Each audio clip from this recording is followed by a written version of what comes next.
नमस्कार। आज हम एक ऐसे शक्तिशाली कानूनी उपाय की बात करने जा रहे हैं जो तब काम आता है जब सिर्फ पैसों का मुआवजा मतलब वो काफी नहीं होता, जब बात कुछ और हो। अच्छा, इसको एक सिचुएशन से समझते हैं। मान लीजिए किसी के सपनों के घर का सौदा हुआ, सब पक्का, और फिर वो टूट गया। अब सवाल ये है कि अगर पैसा वापस नहीं चाहिए बल्कि वही घर चाहिए तो क्या होगा? क्योंकि कभी-कभी किसी खास चीज के लिए किया गया सौदा जब टूटता है तो कैश मिलना वो एक खोखली जीत जैसा ही लगता है ना? तो जब पैसा ही हर समस्या का हल न हो, तो कानून के पास कुछ खास औजार होते हैं, और ये सारे औजार एक बहुत ही जरूरी कानून के तहत मिलते हैं। ये है स्पेसिफिक रिलीफ एक्ट 1963। ये एक ऐसा भारतीय कानून है जो सिविल या कॉन्ट्रैक्चुअल मामलों में तब मदद करता है जब पैसों से भरपाई करना काफी न हो। इसे एक कानूनी तरकश की तरह समझ सकते हैं जिसका मकसद सिर्फ हर्जाना देना नहीं है। नहीं, इसका असली मकसद है कि जो काम होना था वो पूरा करवाया जाए, गलतियों को सुधारा जाए और ये पक्का किया जाए कि जो वादे किए गए थे वो निभाए जाएं। तो अब सवाल ये उठता है कि कानून आखिर किसी को सौदे की अपनी शर्तें पूरी करने के लिए मजबूर करता कैसे है? इसके पास क्या शक्ति है? यहीं पर काम आता है स्पेसिफिक परफॉर्मेंस। ये दरअसल कोर्ट का एक आदेश है जो किसी पार्टी को कॉन्ट्रैक्ट को ठीक उसकी शर्तों के मुताबिक ही पूरा करने पर मजबूर करता है। मतलब ये वो औजार है जिसका इस्तेमाल तब होता है जब किसी को पैसों का मुआवजा नहीं बल्कि असल में वही चीज चाहिए जिसके लिए कॉन्ट्रैक्ट हुआ था। और देखिए, किस किस को मजबूर किया जा सकता है। सिर्फ कॉन्ट्रैक्ट करने वाली पार्टी को ही नहीं, अगर बाद में कोई खरीदार आया है जिसे ओरिजिनल कॉन्ट्रैक्ट के बारे में पता था तो उसे भी, या मान लीजिए दो कंपनियां मिलकर एक नई कंपनी बन गई तो उस नई कंपनी को भी मजबूर किया जा सकता है। इसमें LLP, public bodies, local authorities सब शामिल हैं। मतलब कोर्ट सिर्फ ओरिजिनल पार्टी के खिलाफ ही नहीं बल्कि उन सब के खिलाफ भी एक्शन ले सकती हैं जो कानूनी तौर पर उनकी जगह पर खड़े हैं। ठीक है, तो ये तो हुई वादे को लागू करवाने की बात। लेकिन सोचिए, अगर कॉन्ट्रैक्ट में ही कोई बड़ी गड़बड़ हो और मकसद उसे लागू करवाना नहीं बल्कि उसे पूरी तरह से खत्म करना हो, तब क्या? देखिए, कभी कभी किसी गलत सौदे पर रीसेट बटन दबाना ही सबसे अच्छा उपाय होता है, और कानून इसके लिए दो अलग अलग रास्ते देता है। इन दोनों के बीच का जो फर्क है उसे समझना बहुत जरूरी है। ये दो रास्ते हैं, रिसेशन यानी विखंडन और कैंसिलेशन यानी रद्दकरण।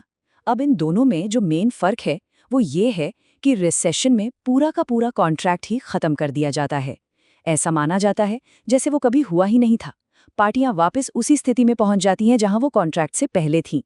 वहीं दूसरी तरफ कैंसिलेशन सिर्फ उस लिखित दस्तावेज, उस इंस्ट्रूमेंट को टारगेट करता है जिससे भविष्य में कोई बड़ा नुकसान होने का डर हो। अच्छा, अब उस टूल की बात करते हैं जो एक तरह से कानून का स्टॉप साइन है, जो किसी गलत काम को होने से रोकता है।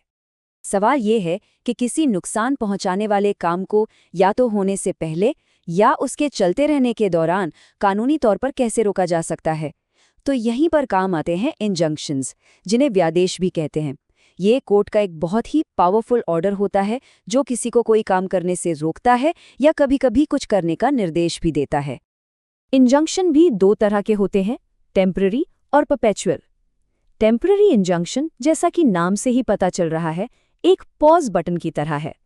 इसका मकसद है कि जब तक मुकदमा चल रहा है तब तक स्थिति जैसी है वैसे ही बनी रहे। ये कुछ समय के लिए होता है। वहीं दूसरी तरफ है परपेचुअल या स्थायी व्यादेश। ये केस के आखिर में फाइनल फैसले के बाद दिया जाता है और ये एक परमानेंट स्टॉप कमांड होता है। लेकिन ये टेम्पररी पॉज बटन मिलना इतना आसान नहीं है। इसके लिए 3 सुनहरे नियम हैं जिन्हें पूरा करना पड़ता है।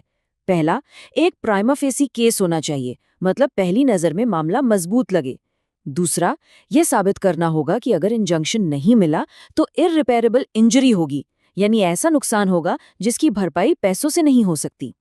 और तीसरा, बैलेंस ऑफ कन्वीनियंस देखना होगा, मतलब ये दिखाना होगा कि इंजंक्शन देने से जो फायदा होगा वो उसे न देने के नुकसान से कहीं ज्यादा है।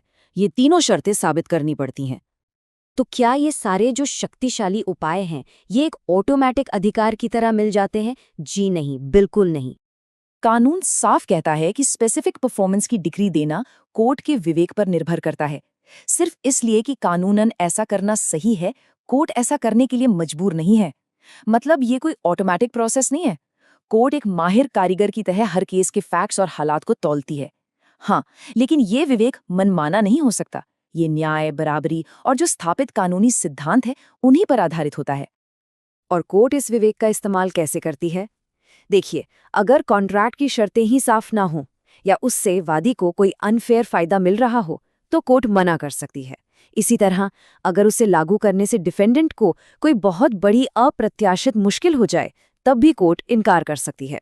वहीं दूसरी तरफ, अगर वादी ने कॉन्ट्रैक्ट पूरा करने के लिए अपनी तरफ से काफी कुछ कर दिया है या फिर डिफेंडेंट ने ही कोई धोखाधड़ी की है, तब कोर्ट राहत दे सकती है। मतलब पूरी तरह से न्याय और संतुलन का खेल है।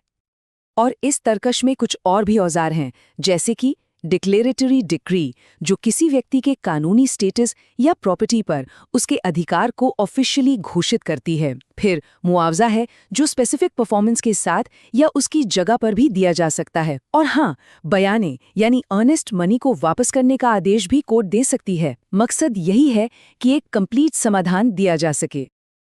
तो ये सब हमें एक बहुत ही बुनियादी सवाल पर लाकर खड़ा करता है। कॉन्ट्रैक्ट लॉ में डिफ़ॉल्ट क्या होना चाहिए? किसी वादे को हर हाल में निभाने के लिए मजबूर करना, या फिर अगर वादा टूट जाए तो बस उसके नुकसान की भरपाई कर देना? किस पर ज़्यादा जोर होना चाहिए, वादे की पवित्रता पर या वादा तोड़ने की आर्थिक कीमत पर? ये एक बड़ा सवाल है जिस पर सोचा जाना चाहिए।